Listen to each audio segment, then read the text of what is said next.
안녕하세요. 연금 이야기 차경수 작가입니다. 14만 5천 명이 주택연금에 가입했습니다. 평균 나이 72세이고 가입자 평균 월 126만 원을 받고 있습니다.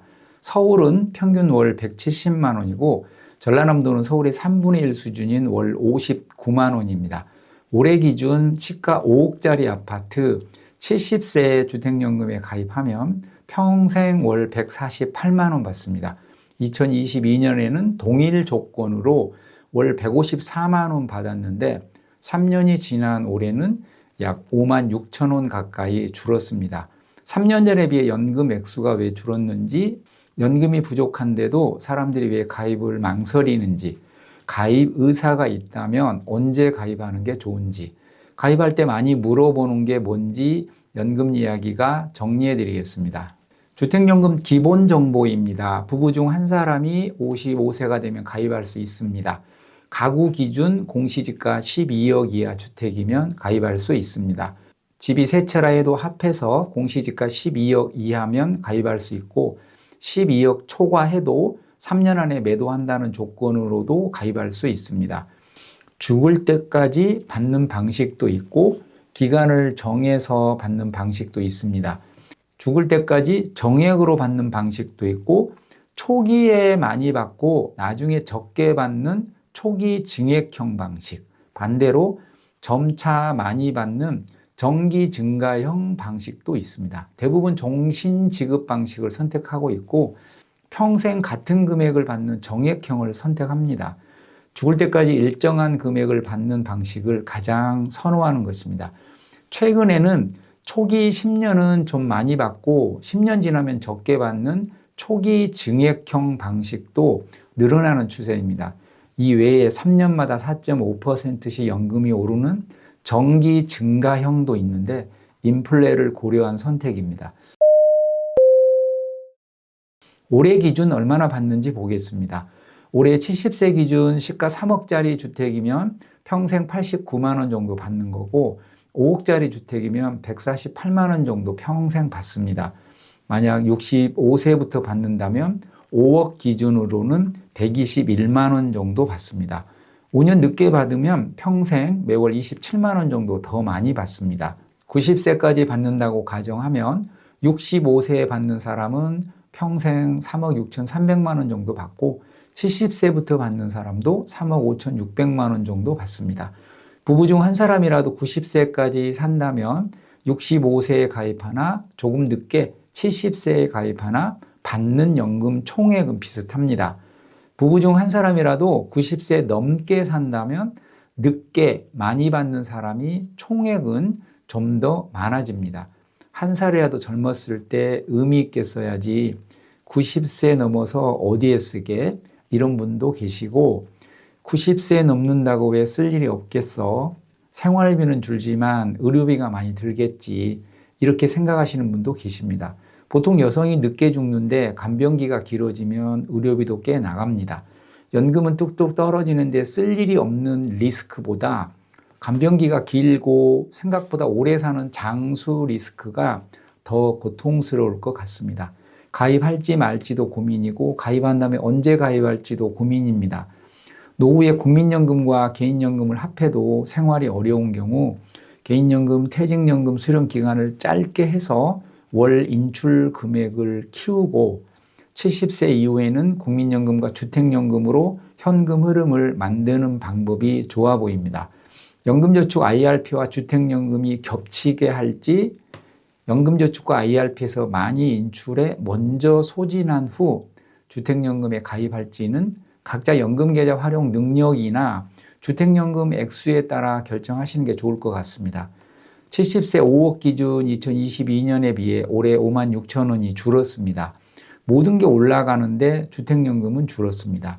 22년에 종신정액형이 월 154만 3천 원이었는데 23년에는 150만 3천 원으로 줄었고 24년엔 147만 8천 원으로 줄었습니다. 동일 조건으로 22년보다 올해 연금 액수가 줄었다는 건 그때 예측한 것보다 미래 주택 가격 예측 상승률이 줄었다는 것이고 기대 수명이 늘어난 이유도 연금 액수에 반영되었을 것으로 추측됩니다. 주택연금은 미래 주택가격을 예측해서 연금을 산정합니다. 특정 지역별로 예측하는 건 아니고 우리나라 전체 미래 주택가격을 예측해서 연금 액수를 산정합니다. 올해 기준 3억짜리 아파트 70세 주택연금에 가입하면 매월 89만 원 받습니다. 그런데 3억짜리 오피스텔의 경우 74만 원 받습니다. 아파트나 오피스텔이나 시가 3억으로 동일한데 오피스텔 미래 가치가 아파트에 비해 떨어지기 때문에 연금 액수가 무려 22%나 차이가 나는 겁니다. 이렇게 오피스텔과 주택은 명확하게 구분해서 연금 액수의 차이가 나는데 주택을 지방과 서울로 구분하거나 아파트와 연립, 빌라로 구분하진 않습니다. 시가가 동일하면 지방 중소도시 주택이나 세종시 아파트나 연금 액수는 동일합니다. 죽어서 자식에게 물려주는 것보다 주택연금 받아서 평생 자녀 손주에게 베풀며 사는 걸 선호하는 사람도 있습니다. 잘 팔리지도 않는 지방주택은 주택연금에 가입하는 것도 좋은 선택일 것 같습니다. 자식에게 집 한 채는 물려줘야지 이런 분도 여전히 많으시고 집값이 오를지 모른다는 기대 때문에 망설이기도 하고 그런 건 아닌데 집값에 비해 연금 액수가 적다고 느껴서 가입을 망설이는 사람도 있습니다. 대출 기간이 초장기라 월복리 이자가 사악하다 보니 연금 액수가 마음에 들지 않은 겁니다. 임차인이 있어도 주택연금 가입 가능할까요? 저당권 방식의 경우 담보주택에 거주하면서 보증금 없는 월세로 주택 일부에 대해서는 임대할 수 있습니다. 요양원에 가시거나 자녀 집으로 이사할 때 공사의 승인을 받으면 보증금 없는 월세로 주택 전체를 임대할 수도 있습니다. 신탁 방식의 경우 보증금 있는 임대도 가능합니다. 한 사람이 사망하면 자동으로 배우자가 연금을 승계받는 건 아닙니다. 상속 지분이 있는 자식들이 동의해줘야 합니다. 그래서 요즘에는 자식 동의가 필요 없는 신탁 방식으로 주택연금에 가입하는 사람이 있습니다. 저당권 방식은 자식 동의가 필요하지만 신탁 방식으로 가입하면 자식 동의 없이 배우자가 연금을 받을 수 있습니다. 기존 가입자도 신탁 방식으로 전환할 수 있나요? 가능합니다. 1688-8114로 문의해서 필요 서류 안내 받으시면 됩니다. 저당권에서 신탁 방식으로 전환도 가능하고 반대로도 전환할 수 있습니다. 연금 수령 중 이사할 수 있나요? 주택금융공사의 승인을 받아서 이사할 수 있습니다.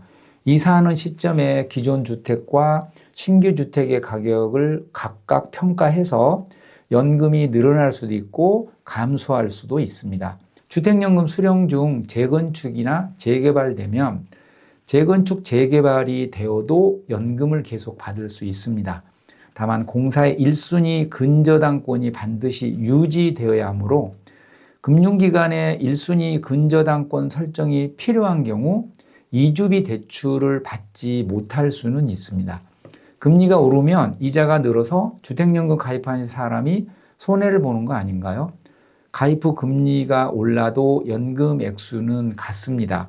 금리가 내려도 마찬가지로 연금 액수는 변동 없이 정해진 금액을 평생 받습니다. 25년 7월 현재 주택연금 적용 대출 금리는 3.48%로 주택담보대출 금리보다는 낮습니다. 그런데 월복리로 누적되기 때문에 나중에는 이자가 연금보다 많아질 수도 있습니다. 금리는 착하지만 연복리도 아니고 평생 월복리로 누적되다 보니 이자는 무척 비싸게 느껴집니다. 월복리 이자가 비싸도 내가 받는 연금이 줄어들지는 않지만 월복리 이자를 감안해서 내 연금을 산정하기 때문에 내가 받는 연금에는 영향을 미칩니다. 가입 후 수십 년 지나면 지방에 있는 집은 낡아서 잔존 가치가 하락할 것 같은데 사망 후 자녀가 이미 매각해서 그동안 받은 연금과 이자를 상환하고 남으면 자녀가 가져가지만 사악한 월복리 이자 때문에 남는 게 없을 것 같다면 상속을 거부하면 됩니다. 이런 경우 공사가 법원 경매로 처리합니다. 현재 60세 이상 보유 자산의 81%가 부동산입니다. 노후 적정 생활비는 평균 369만 원이라고 합니다. 이 금액이 누군가에게는 땡큐고 누군가에겐 많이 모자라겠죠. 국민연금 평균 수령액이 약 67만 원 정도 됩니다. 차라리 팔고 평수 줄여서 자녀 자금으로 배당 투자한다는 분도 계시고, 주택연금도 호불호가 많이 갈립니다. 가입하기 전에는 이렇게 호불호가 갈리는데 가입자는 대체로 만족도가 높은 것 같습니다. 주택연금을 최후의 수단이라고 칭하기도 하지만 요즘 상담해 보면 꼭 그렇지는 않은 것 같습니다. 비교적 여유가 있는 사람도 주택연금 받아서 더 여유 있게 살고, 내가 여유가 있어야 자식들도 행복해진다는 선순환 연금으로 인식하는 사람도 있는 것 같습니다. 현재는 14만 5천 명이 가입해 있지만 집값이 장기적으로 안정되어 집이 더 이상 돈벌이 수단이 아니라는 공감대가 형성되면 많이들 가입하지 않을까 생각해 봅니다. 현재까지는 저도 예비 주택연금 가입자입니다. 연금 이야기 차경수 작가였습니다. 감사합니다.